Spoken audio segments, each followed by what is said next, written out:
Ini adalah Sewu Pamaget.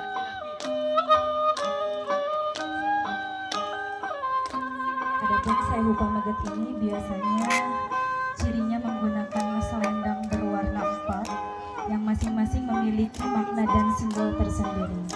Kemudian juga ada keris, memakai keris sebagai pusaka.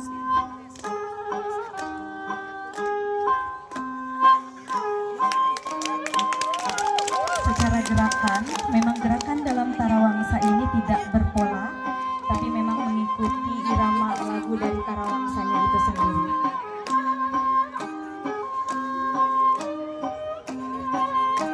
Yang di depan sendiri ini merupakan ineban, dan biasanya dalam pertunjukannya langsung ada beberapa sesajen yang memang sebagai representasi dari rasa syukur masyarakat Rancakalan.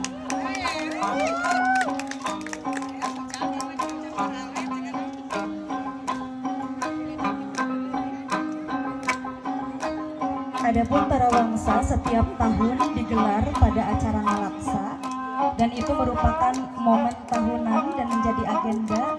Insya Allah di tahun ini pun akan dilaksanakan Ngalaksa.